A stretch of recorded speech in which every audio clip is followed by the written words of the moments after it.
Thank you, darling. Yeah, some say revenge is a dish best served cold. So whatever happened to that Bob guy you were after? Personally, I'd like to hear some of your other adventures. Like, I don't know, do you ever go toe-to-toe with a red man?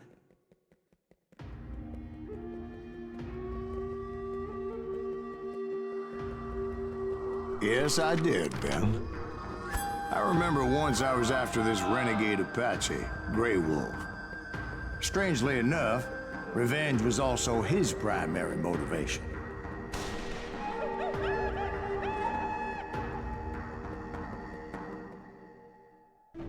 A bounty was put on Grey Wolf's head, and that's how I came to hunt him in the mountains. Mountains so high they tickled the nether regions of heaven.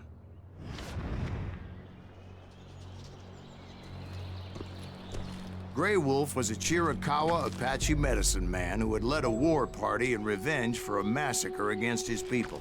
The U.S. Army had attacked his tribe during his daughter's sacred sunrise ceremony, and the slaughter was unspeakable. I understood his anger, as there's nothing more traumatic than seeing those you love die in a cruel and painful death. A bounty was put on Grey Wolf's head, and that's how I came to hunt him in the mountains. Mountains so high they tickled the nether regions of heaven.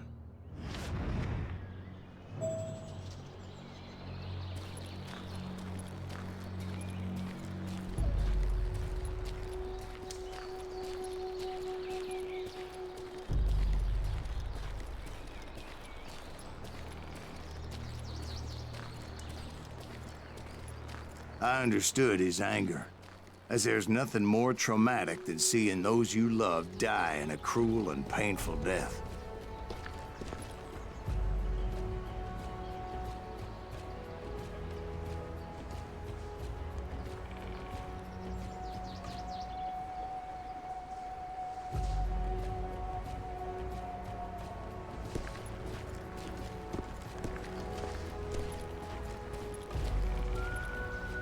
Right from the beginning, I couldn't shake the feeling that Grey Wolf was watching my every move.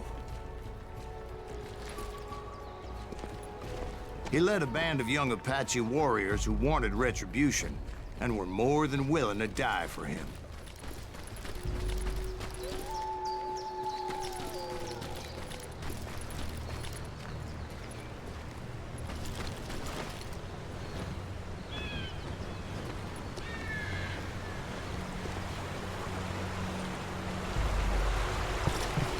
They saw me before I saw them.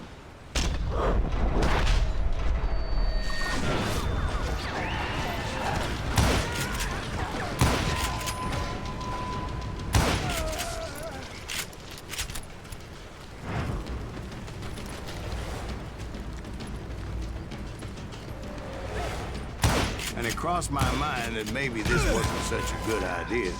But now that the shooting had started, there was no backing down.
was rugged country, the winter home of the Chiricahuas, and that's why they had retreated there.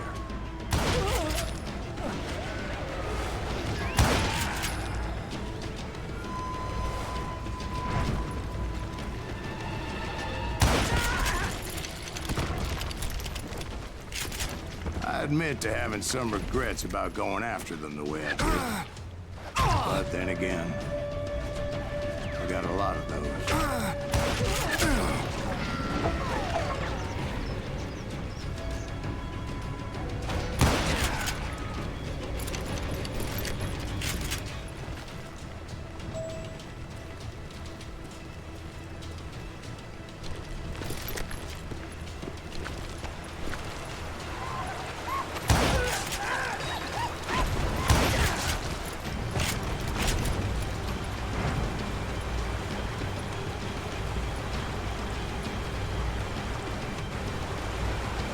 Did you find Grey Wolf? Not at that moment, but I did find the entrance to their hideout.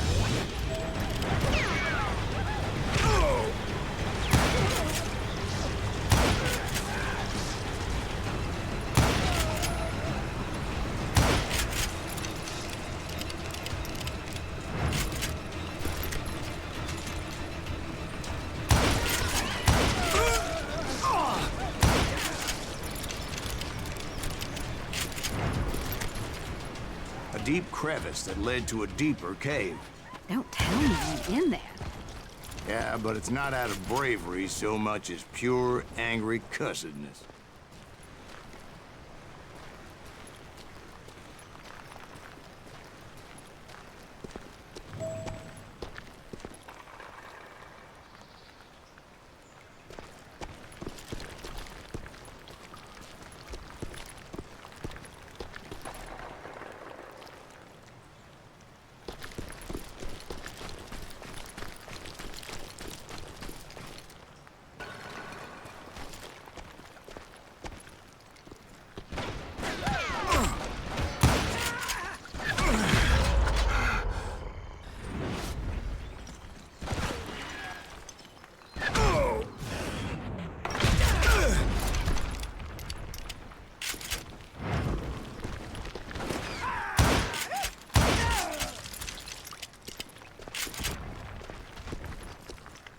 See, back then, I had a stubborn streak a mile wide, and I wasn't about to back down.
How big was this cave?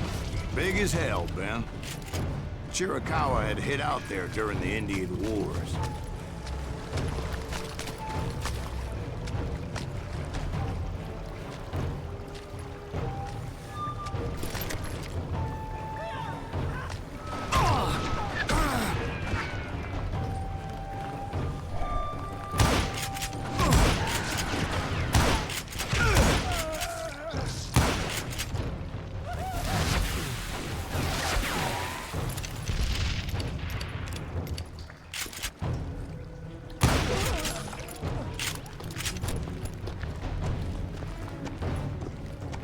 They thought it was haunted with the ghosts of those murdered by the horse soldiers. The cave was haunted with dead Indian ghosts?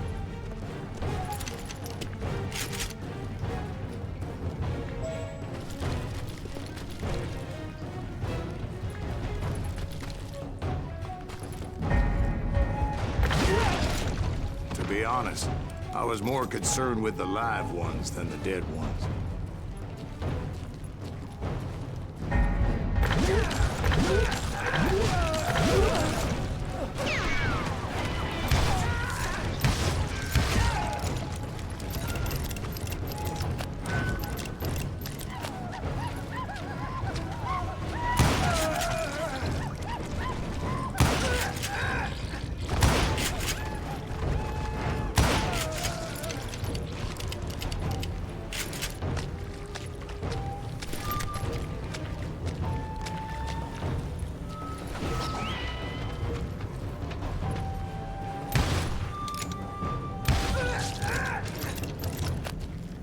How do you know so much about Indians? A few years back, I was married to two Mescalero women.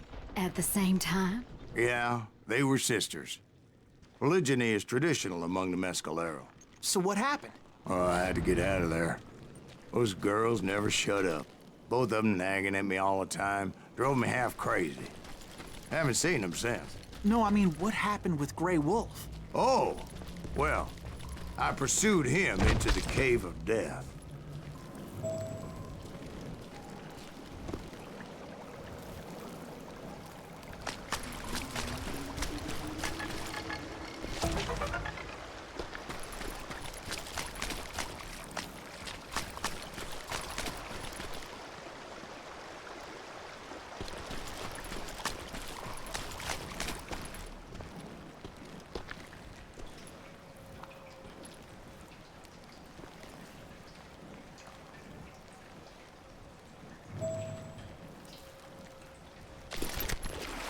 I came upon this flooded grotto, and that's when I saw him. He came to me unarmed and unafraid. His voice echoed in the shadows, and I sensed he meant me no harm. You carry great darkness in your heart, and if you do not release it, it will claim your soul. The sound of his voice put some kind of ancient Indian spell on me.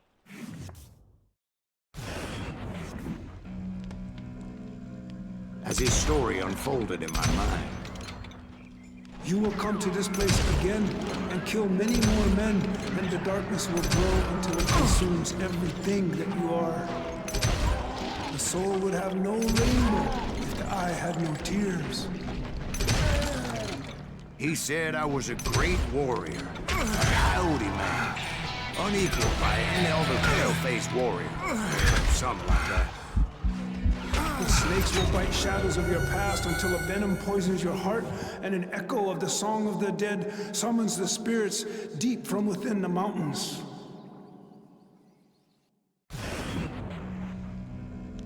As his story unfolded in my mind, You will come to this place again and kill many more men, and the darkness will grow until it consumes everything that you are. The soul would have no rainbow if the eye had no tears. he said I was a great warrior, a Coyote Man, unequaled by any other pale-faced warrior, something like that. The snakes will bite shadows of your past until a venom poisons your heart, and an echo of the song of the dead summons the spirits deep from within the mountains. I didn't quite get what he was saying, but there was definitely snakes. And indeed, his warriors surrounded me and attacked me like hungry wolverines. They couldn't stop me, though, and Grey Wolf wasn't in the mood for idle talk.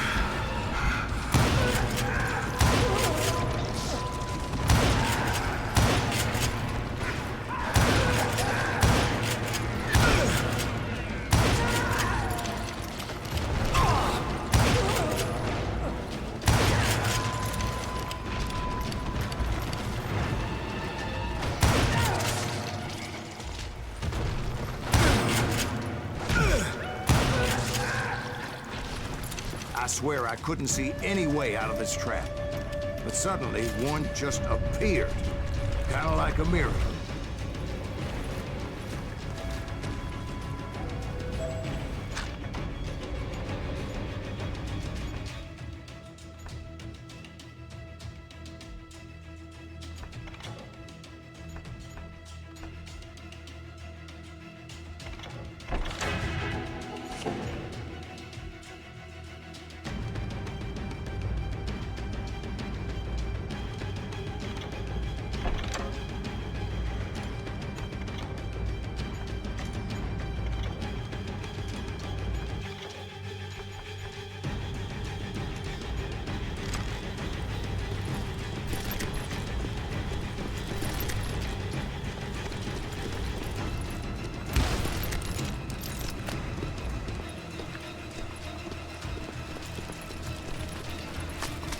I felt like I would be lost in that damn cave forever.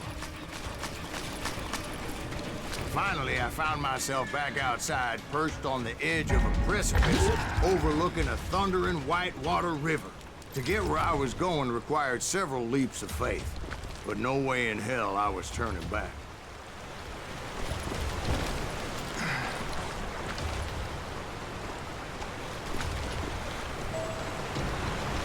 I chased after him, determined to make him explain the meaning of all that mumbo-jumbo. Mumbo-jumbo's right. Are you making this all up as you go? A few details may be fuzzy, brother, but I am relating exactly what happened to me. There were dozens of Apache Warriors aiming at me from on high. Dozens? Well, maybe not dozens, but there was a lot of them. At least 3 or 4. Well, more than that, little lady.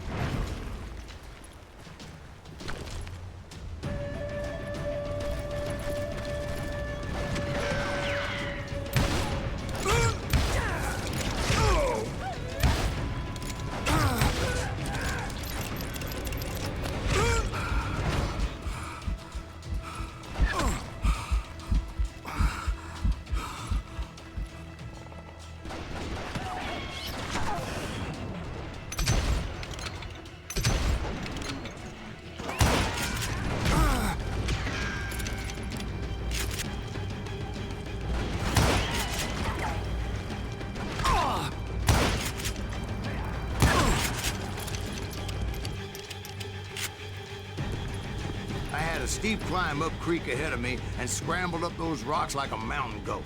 I was determined to locate Grey Wolf and find out exactly what the hell he was trying to tell me.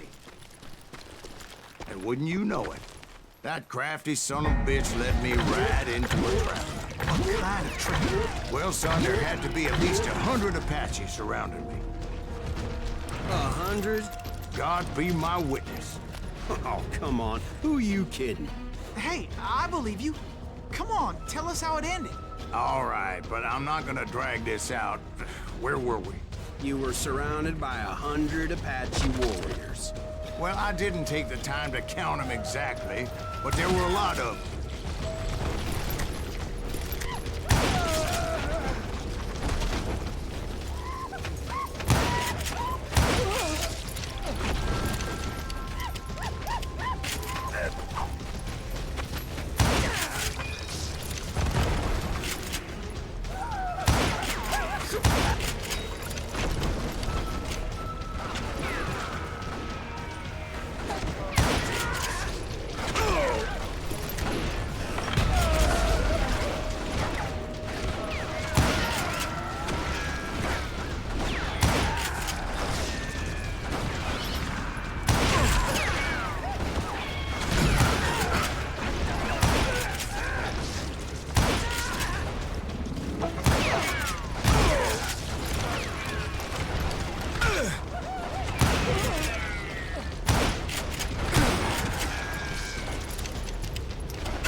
And in the end, a path appeared before me that I had not seen before.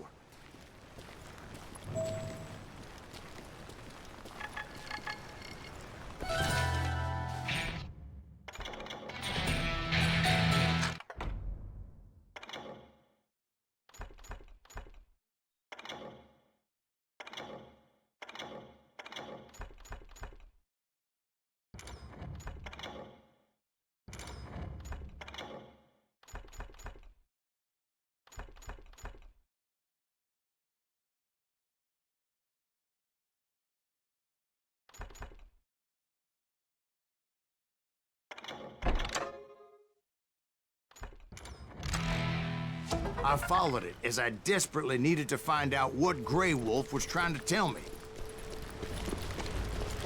But it was like that son of a bitch disappeared into thin air.